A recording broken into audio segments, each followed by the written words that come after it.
Friends ಎಲ್ಲರೂ ಹೇಗಿದ್ದೀರಾ? ನಾನು ಕೂಡ ತುಂಬ ಚೆನ್ನಾಗಿದ್ದೀನಿ. ನೀವೆಲ್ಲರೂ ತುಂಬ ಚೆನ್ನಾಗಿದ್ದೀರಾ ಅಂತ ಇವತ್ತಿನ ವಿಡಿಯೋ ಸ್ಟಾರ್ಟ್ ಮಾಡ್ತಾ ಇದ್ದೀನಿ.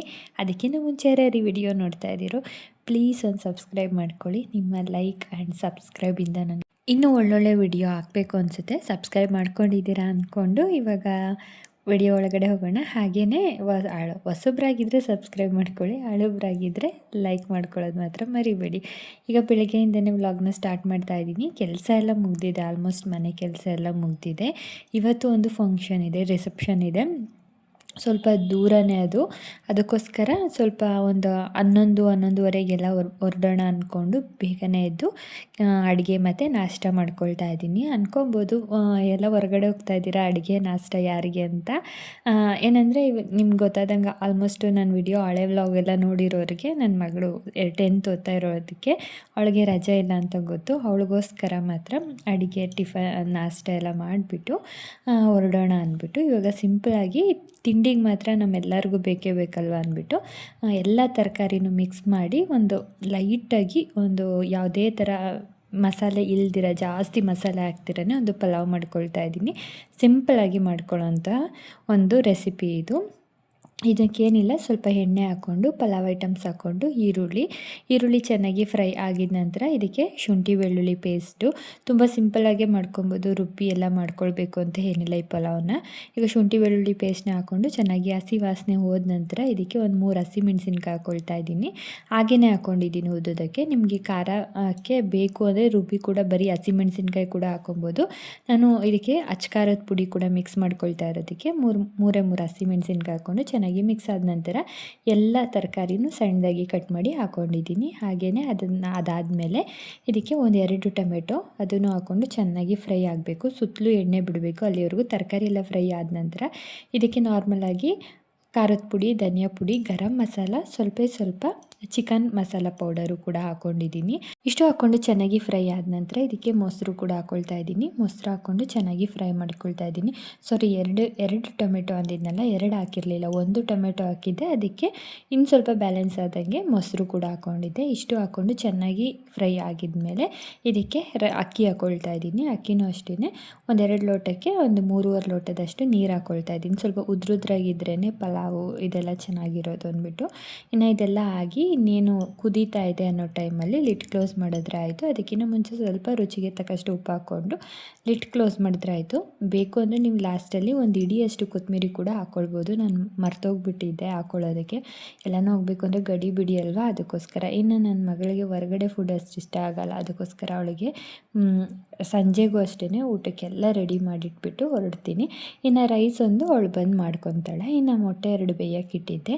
ಇನ್ನು ಸಂಜೆಗೆ ಬರೀ ಸಾಂಬಾರೆಲ್ಲ ಆದರೆ ಹೆವಿ ಆಗೋಗ್ಬಿಡುತ್ತೆ, ಅಂದರೆ ಸ್ವಲ್ಪ ಮಾಡ್ತೀವಿ ಅಂದರೂ ಜಾಸ್ತಿ ಆಗುತ್ತೆ ಅಂದ್ಬಿಟ್ಟು ಒಂದು ಲೈಟಾಗಿ ಮೊಟ್ಟೆ ಗೊಜ್ಜು ಥರ ಮಾಡಿದ್ದೆ. ಸಿಂಪಲಾಗಿ ಮಾಡ್ಕೊಳ್ಳೋ ಅಂಥದ್ದು ಏನಿಲ್ಲ, ಸ್ವಲ್ಪ ಎಣ್ಣೆ, ಈರುಳ್ಳಿ, ಶುಂಠಿ ಬೆಳ್ಳುಳ್ಳಿ ಪೇಸ್ಟು ಎಲ್ಲ ಹಾಕ್ಕೊಂಡು ಚೆನ್ನಾಗಿ ಫ್ರೈ ಆಗಬೇಕು. ಹಾಗೆಯೇ ಒಂದು ಸ್ವಲ್ಪ ಕರ್ಬೇವಿನ ಸೊಪ್ಪು, ಒಂದು ಟೊಮೆಟೊ ಹಾಕ್ಕೊಂಡು ಇದು ಅಷ್ಟೇ ಸುತ್ತಲೂ ಎಣ್ಣೆ ಬಿಟ್ಟು ಅದು ಟೊಮೆಟೊ ಎಲ್ಲ ಗೊಜ್ಜು ರೀತಿ ಆಗಬೇಕು. ಬೇಗ ಗೊಜ್ಜು ರೀತಿ ಆಗೋದಕ್ಕೋಸ್ಕರ ಸ್ವಲ್ಪ ಉಪ್ಪು ಹಾಕ್ಕೊಳ್ತಾ ಇದ್ದೀನಿ. ಉಪ್ಪು ಹಾಕ್ಕೊಂಡು ಚೆನ್ನಾಗಿ ಮಿಕ್ಸ್ ಮಾಡ್ಕೊಳ್ಬೇಕಾಗುತ್ತೆ. ಈ ಟೈಮಲ್ಲಿ ಇದಕ್ಕೆ ಖಾರಕ್ಕೆ ಅಚ್ಕಾರದ ಪುಡಿ, ಧನಿಯಾ ಪುಡಿ, ಹಾಗೆ ಗರಂ ಮಸಾಲ ಇಷ್ಟು ಹಾಕ್ಕೊಂಡು ಚೆನ್ನಾಗಿ ಇದನ್ನು ಮಿಕ್ಸ್ ಮಾಡ್ಕೊಳ್ಬೇಕು. ಈಗ ಪೂರ್ತಿ ಚೆನ್ನಾಗಿ ಗೊಜ್ಜು ರೀತಿ ಆಗಿದ ನಂತರ ಈ ಕಡೆ ಮೊಟ್ಟೆ ಕೂಡ ಬೇಯಿಸ್ಕೊಂಡಿದ್ನಲ್ಲ, ಅದನ್ನು 2 ಭಾಗ ಮಾಡಿಕೊಂಡು ಈಗ ಲೈಟಾಗಿ ಫ್ರೈ ಮಾಡ್ಕೊಳ್ಬೇಕಾಗತ್ತೆ ಗೊಜ್ಜಲ್ಲೇ. ಲಾಸ್ಟಲ್ಲಿ ಕೊತ್ತಂಬರಿ ಸೊಪ್ಪು ಹಾಕ್ಕೊಂಡ್ರೆ ಆಯಿತು, ತುಂಬ ರುಚಿಯಾಗಿರುತ್ತೆ. ಇದಕ್ಕೆ ಡೈರೆಕ್ಟಾಗಿ ಈಗ ಅನ್ನ ಕೂಡ ಕಲಿಸ್ಕೊಬೋದು, ಇಲ್ಲ ಕಲಿಸ್ಕೊಳ್ಳೋದು ಬೇಡ ಅಂದರೆ ಸೈಡಲ್ಲಿ ನಾರ್ಮಲಾಗಿ ಅನ್ನ ಹಾಕ್ಕೊಂಡು ಕಲಿಸ್ಕೊಂಡು ಕೂಡ ತಿನ್ಕೊಳ್ಬೋದು. ಅದನ್ನು ಮಾಡಿ ಎತ್ತಿಟ್ಬಿಟ್ಟು ಇನ್ನು ಮನೆಯೆಲ್ಲ ಕ್ಲೀನ್ ಮಾಡಿ, ಅಂದರೆ ಕಿಚನ್ ಎಲ್ಲ ಕ್ಲೀನ್ ಮಾಡಿ ನಾನು ಕೂಡ ಫ್ರೆಶ್ ಅಪ್ ಆಗಿ ಪೂಜೆ ಎಲ್ಲ ಮುಗೀತು. ಇನ್ನು ಪೂಜೆ ಎಲ್ಲ ಮುಗಿದ್ಮೇಲೆ ನಾನು ಕೂಡ ಫ್ರೆಶ್ ಅಪ್ ಆಗಿ ರೆಡಿಯಾಗಿದ್ದಾಯಿತು. ಸಿಂಪಲಾಗಿ ಇವಾಗ ಹೊರಡಬೇಕು. ಇನ್ನು ಸಂಜೆ ರಿಸೆಪ್ಷನ್ ಆಗಿರೋದಕ್ಕೆ ಡ್ರೆಸ್ ಹಾಕ್ಕೊಂಡು ಹೊರಡ್ತಾ ಇದ್ದೀನಿ. ಅಲ್ಲಿ ಹೋದ್ಮೇಲೆ ರೆಡಿ ಆಗೋಣ ಅಂತ. ಇನ್ನು ತಿಂಡಿ ಎಲ್ಲ ಆಯಿತು. ಇನ್ನು ಹೋಗೋ ಟೈಮಲ್ಲಿ 1 ಲೋಟ ಟೀ ಕುಡಿದ್ಬಿಡೋಣ ಅಂತ ಅಂದ್ಬಿಟ್ಟು ಹೊರಡ್ತಾ ಇರೋದು. ದೂರ ಹೋಗ್ಬೇಕಲ್ವ, ದೂರ ಅಂದರೆ 1-1.5 ಅವರ್ 2 ಅವರ್ ಜರ್ನಿ ಅನಿಸುತ್ತೆ.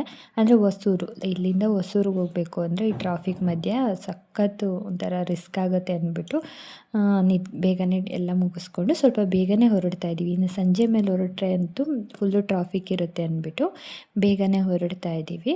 ಇನ್ನು ಬೇಗ ಹೊರಟು ಸ್ವಲ್ಪ ಎಲ್ಲರ ಜೊತೆ ಮಾತಾಡಿ ಆನಂತರ ಸಂಜೆ ಮೇಲೆ ಮದುವೆ ರಿಸೆಪ್ಷನು ಇದೆಲ್ಲ ಮುಗಿಸ್ಕೊಳ್ಳೋಕ್ಕೆ ಚೆನ್ನಾಗಿರುತ್ತೆ. ಇನ್ನು ನಾನು ಮತ್ತು ನನ್ನ ಹಸ್ಬೆಂಡು ವಾಪಸ್ ಬಂದುಬಿಡ್ತೀವಿ ರಿಸೆಪ್ಷನ್ ಮುಗಿಸ್ಕೊಂಡು. ಇನ್ನು ನನ್ನ ಮಗ ಮತ್ತು ನಮ್ಮ ಅತ್ತೆ ಮಾತ್ರ ಅವ್ರು ಅಲ್ಲೇ ಇರ್ತಾರೆ. ನೆಕ್ಸ್ಟ್ ಡೇ ಧಾರೆ ಮುಗಿಸ್ಕೊಂಡು ಬರ್ತಾರೆ. ಯಾಕಂದರೆ ನನಗೆ ನನ್ನ ಮಗಳನ್ನ ಒಬ್ಬಳನ್ನೇ ಬಿಟ್ಟಿರ್ತೀನಲ್ಲ, ನೈಟ್ ಹೊತ್ತು ಅವಳು ಇರೋದಕ್ಕೆ ಹೆದರ್ಕೊಳ್ತಾರೆ. ಮತ್ತು ಯಾವತ್ತೂ ಬಿಟ್ಟಿಲ್ಲ ಒಂದಿನವೂ ಈ ಥರ ಎಲ್ಲ. ಅದಕ್ಕೋಸ್ಕರ ನಾವು ರಿಸೆಪ್ಷನ್ ಮುಗಿಸ್ಕೊಂಡು ಬಂದುಬಿಡ್ತಾ ಇದ್ದೀವಿ. ಈಗ ಹೊರಟಿದ್ದಾಯಿತು. ಇನ್ನು ಅವಳನ್ನ ತುಂಬ ಕೇಳಿದ್ವಿ ಕಳಿಸ್ತಾರ ಸ್ಕೂಲಲ್ಲಿ ಅಂತ. ಯಾಕಂದರೆ ಲಾಸ್ಟ್ ಟೈಮ್ ಅವಳಿಗೆ ಸ್ವಲ್ಪ ಹುಷಾರಿಲ್ಲದಿರೋ ಕಾರಣಕ್ಕೆ ರಜೆ ಜಾಸ್ತಿ ಆಗಿರೋದಕ್ಕೆ ಇಲ್ಲ ಅಂತ ಅಂದರು. ಇನ್ನೇನು ಹೋಗಿ ಬಂದುಬಿಟ್ರೆ ಆಯಿತು ಅಂದ್ಬಿಟ್ಟು ಸರಿ ರಜೆ ಏನು ಹಾಕ್ಸೋದು ಬೇಡ, ಆಮೇಲೆ ಮತ್ತೆ ಸುಮ್ಮನೆ ಅವಳಿಗೆ ರಿಸ್ಕ್ ಆಗುತ್ತೆ ಅಂದ್ಬಿಟ್ಟು ರಜೆ ಕೂಡ ಹಾಕ್ಸಿಲ್ಲ. ಇನ್ನು ಹೊರಟ್ವಿ, ಆರಾಮಾಗಿ ಹೊರಟ್ವಿ. ನೈಸ್ ರೋಡಲ್ಲಿ ಹೋಗ್ತಾ ಇರೋದ್ರಿಂದ ಟ್ರಾಫಿಕ್ ಏನು ಅಷ್ಟು ಇರಲಿಲ್ಲ. ಇನ್ನು ಎಲ್ಲರೂ ಹೊರಟು ಅಲ್ಲಿ ಹೋಗೋಷ್ಟರಲ್ಲೇ ಏನು ನಾವು ಒಂದು 2-3 ಅವರ್ಸ್ ಅಂತ ಹೇಳಿದರು. ಬಟ್ ಅಲ್ಲಿ ಹೋಗೋಷ್ಟರಲ್ಲಿ 2 ಅವರ್ಸ್ ಆಯ್ತು ಅಷ್ಟೇ.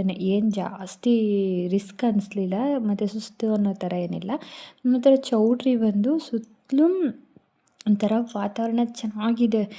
ಎಲ್ಲಿ ನೋಡಿದ್ರೂ ಹಸಿರು ಥರನೇ, ಗಿಡ ಹಸಿರು, ಬರೀ ಗಾಳಿ ಈ ಥರ ಮಧ್ಯ ಚೌಟ್ರಿ ಇದೆ. ತುಂಬ ಚೆನ್ನಾಗಿದೆ ಜಾಗ ಮಾತ್ರ. ಇನ್ನು ಹುಡುಗಿ ಎಲ್ಲ ಬಂದಿದ್ದಾಗಿತ್ತು ಆಲ್ರೆಡಿ. ಯಾಕಂದರೆ ಇನ್ನು ಹುಡುಗಿ ಬಂದು ಸ್ವಲ್ಪ ಶಾಸ್ತ್ರಗಳೆಲ್ಲ ಇರುತ್ತಲ್ಲ ಅದೆಲ್ಲ ಮುಗಿಸ್ಕೊಂಡು ಅದಾದಮೇಲೆ ರಿಸೆಪ್ಷನಿಗೆ ರೆಡಿ ಆಗೋದಕ್ಕೆ ಒಂದು 3 ಅವರ್ಸ್ ಬೇಕಾಗುತ್ತೆ. ಅದಕ್ಕಿಂತ ಮುಂಚೆ ನಾವು ಹೋಗಿದ ತಕ್ಷಣ ಹೊಟ್ಟೆ ಮಾತ್ರ ತುಂಬ ಹಸ್ತಿತ್ತು. ಅಂದರೆ ಜರ್ನಿ ಮಾಡ್ಕೊಂಡು ಬಂದರೆ ಗೊತ್ತಿರುತ್ತಲ್ಲ, ಹೋಗಿದ ತಕ್ಷಣ ಊಟ ಮುಗಿಸ್ಕೊಂಡ್ವಿ.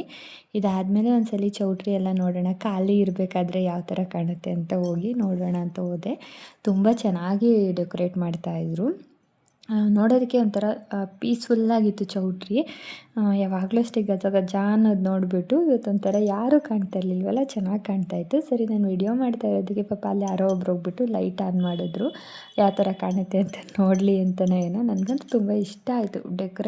ಡೆಕೋರೇಷನ್ ಮಾತ್ರ ಅಷ್ಟೇ ಸಿಂಪಲ್ಲಾಗಿ ಒಂಥರ ನೋಡೋದಕ್ಕೆ ತುಂಬ ಗ್ರ್ಯಾಂಡಾಗೂ ಕಾಣ್ತಾಯಿತ್ತು. ಸಿಂಪಲ್ಲಾಗೂ ಮಾಡಿದರು. ಎಲ್ಲ ಒರಿಜಿನಲ್ ಫ್ಲವರ್ಸಲ್ಲೇ ಮಾಡಿದ್ದು. ತುಂಬ ಚೆನ್ನಾಗಿ ಕಾಣ್ತಾಯಿತ್ತು.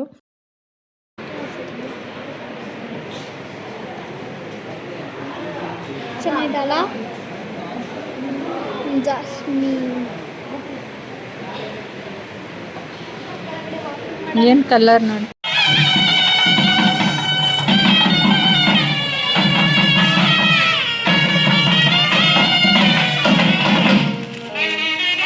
ನಾವು ಹೋಗಿ ಸ್ವಲ್ಪ ಹೊತ್ತು ಕೂತ್ಕೊಂಡು ಊಟ ಮಾಡಿ ಎಲ್ಲ ಆದ ನಂತರ ಹುಡುಗನ ಕಡೆಯವರು ಬಂದರು, ವೆಲ್ಕಮ್ ಮಾಡ್ಕೊಳ್ತಾ ಇದ್ರು.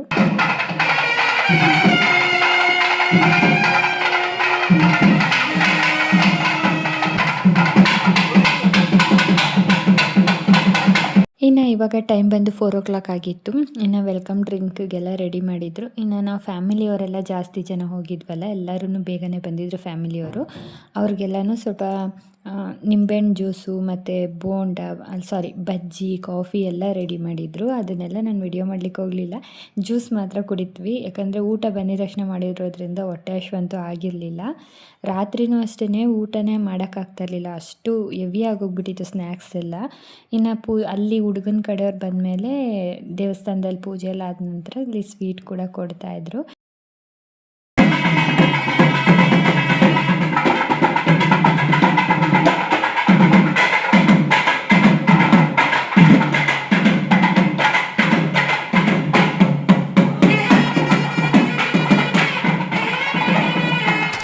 ಇನ್ನು ನಾವೆಲ್ಲ ಕೂಡ ರೆಡಿ ಆಗಿದ್ದಾಯಿತು. ಟೈಮ್ ಬಂದು ಆಲ್ರೆಡಿ 7 ಗಂಟೆ ಏನೋ ಆಗ್ತಾಯಿದೆ. 7 ಗಂಟೆ ಏನೋ 6:30 ಆಗಿದೆ. ಇನ್ನು ಸ್ನ್ಯಾಕ್ಸ್ ಎಲ್ಲ ಕೊಡ್ತಾ ಇದ್ರಲ್ಲ, ಇನ್ನು ಪಾನಿಪುರಿ, ಇನ್ನು ಸ್ನ್ಯಾಕ್ಸ್ಗಳು ಬೇರೆ ಬೇರೆ ಏನೇನೋ ಇತ್ತು, ರಸಗುಲ್ಲ ಅದೆಲ್ಲ ಇತ್ತು. ಇದರಲ್ಲಿ ಇನ್ನೊಂದು ಏನಪ್ಪ ಅಂದರೆ ತುಂಬ ಖುಷಿಯಾಗಿದ್ದ ವಿಷಯ ಅಂದರೆ ಸ್ನ್ಯಾಕ್ಸ್ ಕೊಡೋ ಜಾಗದಲ್ಲಿ 90s ತಿಂಡಿಗಳಿಟ್ಟಿದ್ರು. ತುಂಬ ಜನಕ್ಕೆ ಗೊತ್ತಿರುತ್ತೆ, ನಾವು ಚಿಕ್ಕ ಮಕ್ಕಳು ಇರಬೇಕಾದ್ರೆ 90, 91, 92 ಈ ಟೈಮಲ್ಲಿ 90sಲ್ಲಿ ಈ ಥರ ಚಾಕ್ಲೇಟ್ಸ್ ಆಗಲಿ, ಇದೇ ನಮ್ಗೆ ಆವಾಗ ದೊಡ್ಡ ಸ್ನ್ಯಾಕ್ಸ್ ಅನ್ಬೋದು.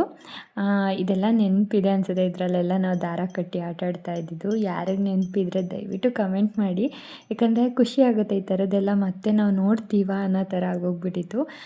ಈ ಚಾಕ್ಲೇಟ್ಸ್ ಎಲ್ಲ ಈಗ ಸಿಗುತ್ತೆ, ಬಟ್ ಆ ದಾರ ಕಟ್ಟಿ ನಾವು ತಿರುಗಿಸ್ತೀವಲ್ಲ ಅದೆಲ್ಲ ಸಿಗ್ತಾ ಇರಲಿಲ್ಲ. ಇದ್ರ ಹೆಸರು ನಾರ್ಮಲಾಗಿ ಗೊತ್ತು, ಆದರೆ ಇದ್ರ ಹೆಸ್ರೇನು ಅಂದ್ಬಿಟ್ಟು ಮರೀದಿರ ಕಮೆಂಟ್ ಮಾಡಿ. ಯಾರ್ಯಾರು ಈ ವಿಡಿಯೋ ನೋಡ್ತಾ ಇದ್ದೀರಾ ಗೊತ್ತಿದೆ ಅನ್ನೋರಿಗೆ.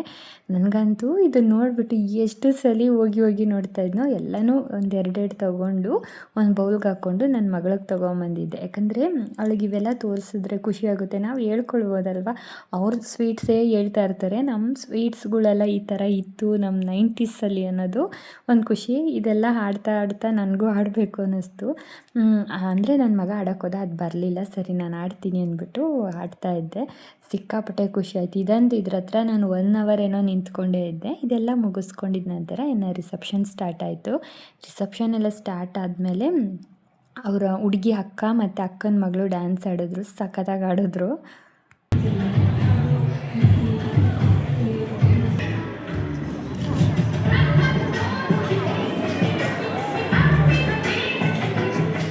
ಈ ಡ್ಯಾನ್ಸ್ಗಳನ್ನೆಲ್ಲ ನೋಡಿಕೊಂಡು ಟೈಮ್ ಆಗೋಗಿದೆ ಗೊತ್ತಾಗಿರಲಿಲ್ಲ. ಇನ್ನು ಊಟದ ಟೈಮು ಬಂದೇ ಬಿಡ್ತು. ಬಟ್ ನಮ್ಗೆ ಊಟ ಮಾಡೋಕ್ಕಂತೂ ನಿಜವಾಗ್ಲೂ ಆಗ್ತಾ ಇರಲಿಲ್ಲ, ಯಾಕಂದರೆ ಪಾನಿಪುರಿ ಇದೆಲ್ಲ ತಿಂದುಬಿಟ್ಟು. ಇನ್ನು ಡ್ಯಾನ್ಸ್ ಎಲ್ಲ ನೋಡ್ಕೊಂಡು ಟೈಮ್ ಹೋಗಿರೋದು ಮರ್ತೋಗ್ಬಿಟ್ಟು ಲಾಸ್ಟಿಗೆ 9 ಕಾಲೇ ಆಗೋಯಿತು ಇಲ್ಲಿ ಚೌಟ್ರಿ ಬಿಡೋಷ್ಟರಲ್ಲಿ. ಇನ್ನು ನಾವು ಹೊರಟು ಮನೆ ಸೇರೋಷ್ಟರಲ್ಲಿ 11 ಗಂಟೆ ಆಗೇ ಆಗುತ್ತೆ, ಯಾಕಂದರೆ ಹೆವಿ ಟ್ರಾಫಿಕ್ ಇರುತ್ತಲ್ವ ಅದಕ್ಕೋಸ್ಕರ. ಇನ್ನು ನಾವೆಲ್ಲ ಇದನ್ನೆಲ್ಲ ನೋಡಿಬಿಟ್ಟು ಹೊರಟ್ಬಿಟ್ವಿ. ಹೊರಟಾದ್ಮೇಲೆ ನನ್ನ ಮಗ ಮತ್ತು ನಮ್ಮ ಅತ್ತೆಗೆ ರೂಮ್ ಕೊಟ್ಟಿದ್ರಲ್ಲ ನನ್ನ ಮಗ, ರೂಮೆಲ್ಲ ವಿಡಿಯೋ ಮಾಡಿಬಿಟ್ಟು ನನಗೆ ಕಳಿಸಿದ್ದ. ಈ ಥರ ಇದೆ ರೂಮು, ನೀವು ಇರ್ಬೋದಾಗಿತ್ತು ಅಂತ. ಬಟ್ ಇರೋದಕ್ಕಂತೂ ಆಗಲಿಲ್ಲ. ಇದನ್ನೆಲ್ಲ ಮುಗಿಸ್ಕೊಂಡು ಅವರು ಬೀಗ್ರೂಟ ಮುಗಿಸ್ಕೊಂಡು ಬಂದರು. ಬೀಗ್ರೂಟದವರೆಗೂ ಇದ್ದರು. ಒಂದು 3 ಡೇಸ್ ಏನೋ ಇತ್ತು, ಅಂದರೆ ಗುರುವಾರ ಮದುವೆ ಆಗಿರೋದಕ್ಕೆ ಭಾನುವಾರದವರೆಗೂ ಅಲ್ಲೇ ಇದ್ದರು. ಓಕೆ ಫ್ರೆಂಡ್ಸ್, ಈ ವಿಡಿಯೋ ನಾನು ಇಲ್ಲಿಗೆ ಹೆಣ್ಣು ಮಾಡ್ತೀನಿ. ಈ ವಿಡಿಯೋ ನಿಮಗೆ ಹೇಗೆ ಅನ್ನಿಸ್ತು ಅಂತ ಕಮೆಂಟ್ ಮಾಡಿ. ವಿಡಿಯೋ ನಿಮಗೆ ಒಂದು ಚೂರನ್ನ ಇಷ್ಟ ಆಗಿದರೆ ಪ್ಲೀಸ್ ಒಂದು ಲೈಕ್ ಮಾಡ್ಕೊಳ್ಳಿ. ಹೊಸಬ್ರಾಗಿದ್ದರೆ ಸಬ್ಸ್ಕ್ರೈಬ್ ಮಾಡ್ಕೊಳ್ಳಿ. ಮತ್ತೆ ಇನ್ನೊಂದು ಹೊಸ ವ್ಲಾಗಲ್ಲಿ ಆದಷ್ಟು ಬೇಗ ಬರ್ತೀನಿ. ಅಲ್ಲಿವರೆಗೂ ಟೇಕ್ ಕೇರ್, ಬಾಯ್ ಬಾಯ್.